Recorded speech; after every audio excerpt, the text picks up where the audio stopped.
Moonlight and stars shine in the sky on a dazzling night. A taxi driver honks his car horn and thinks he hasn't gotten a single person at night, so he wants to go back home, take a bath, and sleep. He was in his thoughts when a girl jumped up in front of his car. The car squeaked as he stopped it with an emergency brake, and he cursed shit. She pulled out a knife and opened his car door to settle in, but he didn't notice the knife in her hand. He told her angrily that she did not book the car, so she could not ride in his cab, but he had no idea what she would do next. What worse could have happened? Well, here she's threatening the shit out of him with a knife and telling him to go to Zhongliuan.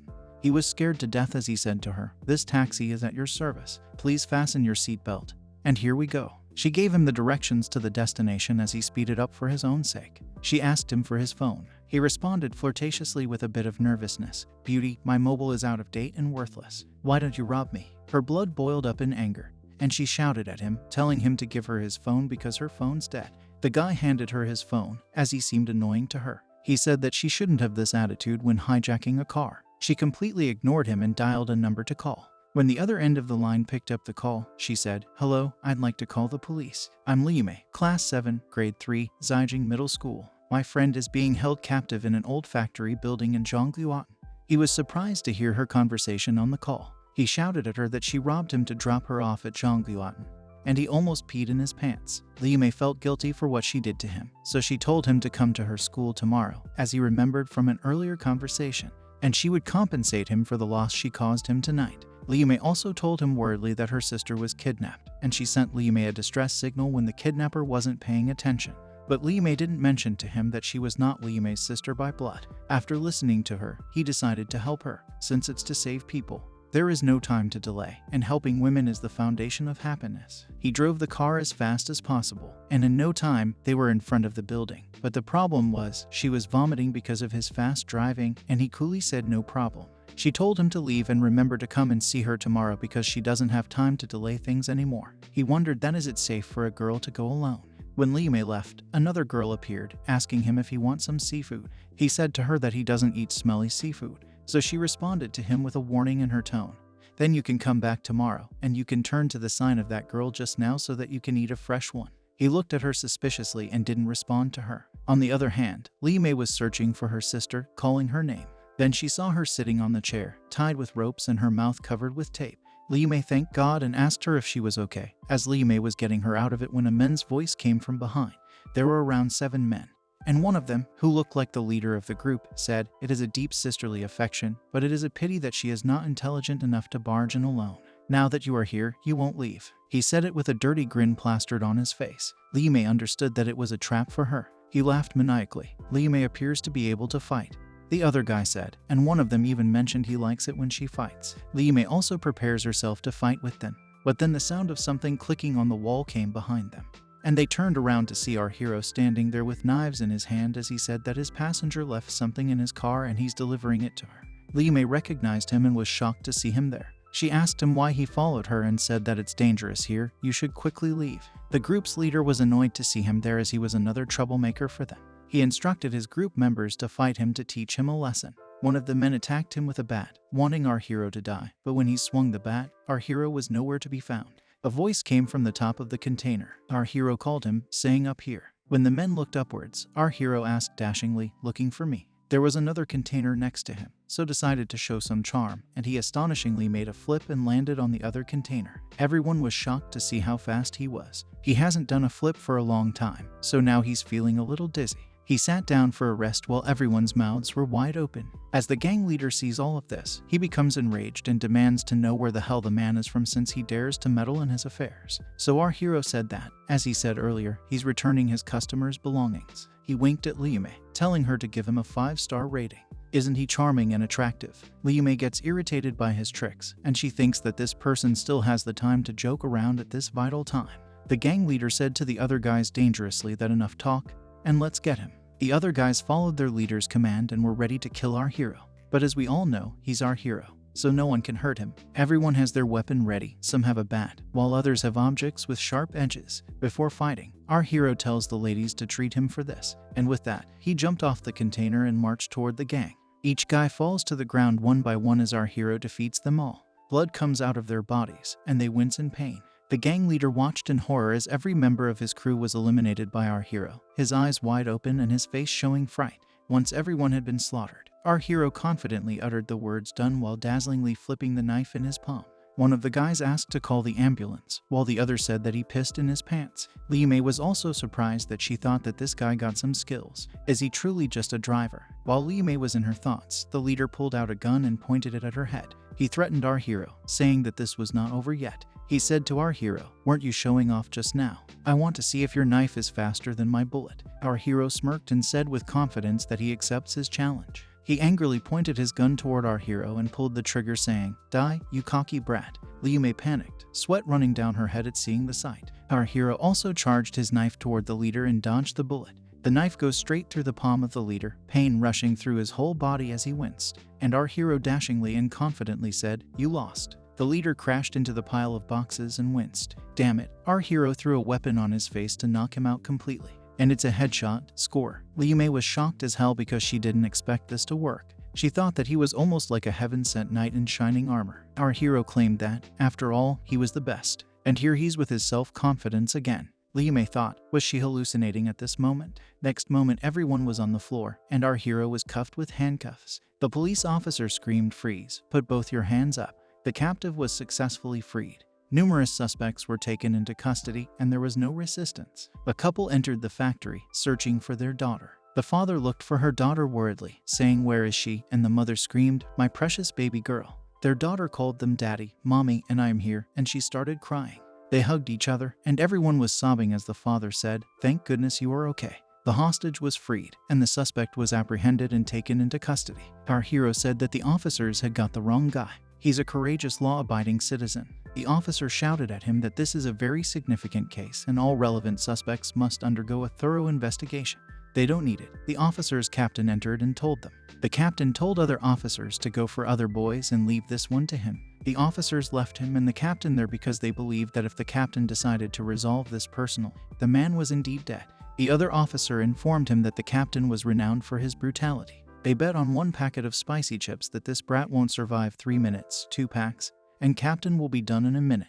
As they were gone, their captain lit a cigarette for the big boss and asked him, "What are you doing here, boss?" Our hero smirked. "Boss? Okay, so our hero is the captain's boss. Wayo. This is a big surprise." He responded that he had come to stretch his muscles since he was bored. Our hero complimented the captain that he dispatched in the shortest time, and the reaction was fast. It was not bad. The captain shyly responded that it was all thanks to his teaching. Our hero opened the cuffs with a click and said, "No need to address me as such now, I am an ordinary cab driver." He threw the cuffs, and the captain caught them, and our hero lastly told him to go home. Our hero left the building, the night moon and stars still shining high as he left to go home. Later he entered his room, took a bath, settled on his chair, and picked his photo frame from the table. He dried his hair with the towel and stared at the photo frame. Here we will take a minute to observe that our hero is handsome with some abs and packs, woof. Continuing the story. He claimed that he was already registered as a student at Zijing High School and that he would follow his promise. The following morning, as the sun gleamed brightly and high in the sky, a teacher from Zijing High School entered the classroom and announced that a new student had just joined their 3rd senior class 7 and asked the students to give him a hearty welcome. Every student started shouting "woo" as they welcomed the new student, and the teacher asked him to introduce himself. The new student introduced himself in a flat voice with a bored expression on his face, saying, "I am Liu Feng." That's it, nothing else for the intro. The girls in the class started drooling over him, in contrast to the other, who said to leave because he was hers. One thought he was attractive and fit her style. "Who cares about the new kid, so stuck up?" remarked the boy from the corner. But Liu Mei and her sister knew who he was and said as much. 2 of the class boys thought Liu was showing off, so they wanted him to feel embarrassed. One of them said to drag Liu and double his protection fees. They distracted Liu by asking him to look at them while one sitting on the outer desk placed his leg in the walking area to trip him. He wanted him to shame him by tripping on his leg.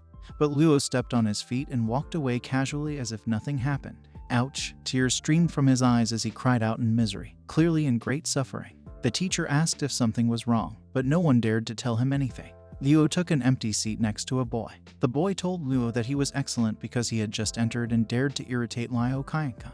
Liu asked him that is he really that great? And he replied to Liu that to make matters worse, the Sky League games behind him are vicious, and that's why they collect protection fees unhindered. He's the school tyrant. Luo said with an amazed expression that they must be rich because they collect so many protection fees. The other boy nervously said to him, I guess. The day goes by calmly, and the class ends as the teacher announces the class is over. Some students left, some were sleeping, and Luo was reading a book when a student kicked his desk. The two guys from earlier came to irritate our hero. Well, let's see what's going to happen to these two. They demanded to pay the protection fees as it was their rule to pay $2,000, and they tried to threaten him, saying if he didn't pay the fees, he wouldn't have good days ahead. The other boys in the classes started muttering as one of them said the new kid had to pay the protection fees, while the other one said that the new kid would most likely give in, and the other told them to enjoy the new show. The boy who found Luo excellent said, that's utter nonsense, it's supposed to be only 1,000. How can he charge Luo Feng double the price? Laik tucked him under his arm and said, what do you know, Tang dear? And Luo stepped on his feet, so it was time to pay him back. Li Mei and her sister interfered with the situation, saying, Laik, you shouldn't behave arrogantly in class, so settle your issues elsewhere. Laik replied that since when did Zheng's family's princess learn to stand up for others? It's not like your dad bothers with our gang's business. The other boys started muttering again and said that Zheng Wai was standing up for the newbie, and they were surprised by her interference. Another guy wondered if they knew each other, and the last one said that things are getting out of hand between Zheng Wai, who's with deep family background, and Laik Quang-kun, who Hackian's the Sky League support. They were too young and already associated with the underworld, Luo stated while signing. He also proclaimed to them that diligent study would make them comprehend and that knowledge truly is power. And he also added that he aims to study hard and pass as Zhongnan University's graduate student so that his parents won't feel ashamed. The guy with Laik started laughing crazily and said, have you gone nuts? And exclaimed that if he became a graduate student, he would make a fool of himself. Laik said to quit wasting your time since he doesn't want to obediently pay up, so let's beat the shit out of him. They were going to give him a taste of their power. Luo closed the book he was reading and said he told them. He slammed the book in their faces and said that knowledge is power, so have a taste of it. Li Mei, her sister, and Tang stood there shocked, mouths wide open, and they exclaimed, so that's what he meant. The other three guys were also stunned and said that the newbie dared to beat their gang's man. The other one said that isn't that awesome, while the third one worriedly said it was over for Luo. Luo sat on the chair confidently while Laik and his other friend sat on the floor, scared to death. Luo said they have made him waste so much energy in teaching them a lesson, so the ones that should pay up are them. He also added that he knows that later they will crawl and whine to their superiors like the cowards they are, so they should help Luo pass a massage that today, after school, they must hand over all the protection fees to him, not 1 penny less. Luo said this to them in a very dangerous tone, like he would tear them apart with his bare hands if they didn't pass the massage. And in the end, he added that they should pass the fees to him directly and politely. Both agreed to his request out of fear because they didn't want to put themselves in further danger. He seemed very serious and nasty. The tables are turned now, according to the other classmates. Now, Luo is responsible for collecting the protection fees, and he's even more ruthless than the Sky League gang. Tang was confused as he thought, are they for real? And did they even go all out? But this is good. Li Mei and her sister both were mesmerized by Luo's greatness and courage. Li Mei questioned why it didn't go according to plan, but her sister asserted that he could handle it himself. As they were talking, a woman entered the class, distracting them all. She asked them what they were doing and said the bell had rung. Laik and his friend said to Luo that he should count himself lucky and be more honest in the future. Luo didn't respond to them, and they returned to their seats. The woman introduced herself to the new student. She's the English teacher, Junling Meng, and she said they will start to revise how to use prepositions. Luo, sitting on the last seat of the class, yawned and thought that English class is boring. The teacher wrote the question on the board and asked students who can answer the question.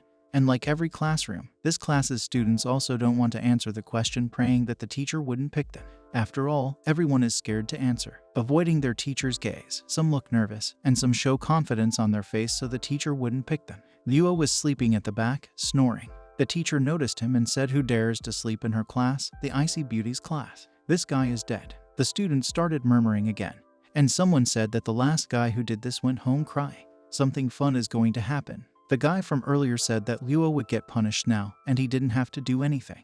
The teacher tapped on Luo's desk, but he didn't wake up. Because of his behavior, the teacher became irritated. She grabbed her book, swung it towards Luo's arm, and asked him how he dared to nap in class. But Luo deftly avoided the book. The teacher gets more annoyed with him, and she wants to hit him, so she swung her arm in every way possible. But Luo avoids every single attack came from her. Perfect avoidance. Li Mei and her sister were again shocked as hell. Li Mei stated that this is so ridiculous. The teacher again attempted to kick Luo, but he avoided the strike. The teacher's foot then collided with the chair, and she groaned in pain. The teacher gets more and more irritated with him. Liu appears innocent when he awakens after playing dumb. He asked what happened to her, and the teacher replied a little calmly and annoyed that it was wrong for him to sleep when he's in her class. Here it was the English teacher's ultimate argument session, and if he can't follow up, he should put in more effort. Liu apologized to the teacher, explaining that he had to sleep because he had been up late studying.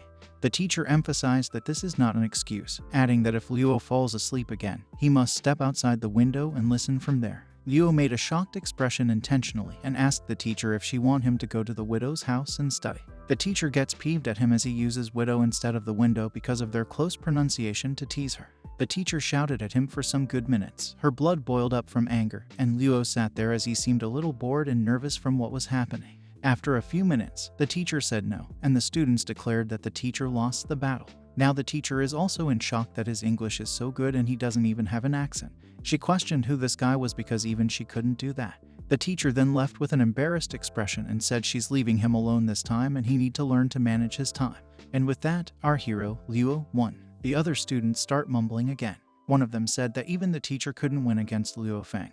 And one girl said that Liu Feng is too brilliant and she wants to give birth to his kid. Liu, on the other hand, thought to himself, in any case, he has been campaigning overseas for a few years. English is easy peasy to him. He is good at everything. He is our hero. Thus, it makes sense that he would be great and brilliant. Guys, with this, its third part ends here. So if you like the video, then hit that like button and leave a comment for the next part. Most important, subscribe and press the bell icon for notification. Rest I will meet you in new video till then. Bye.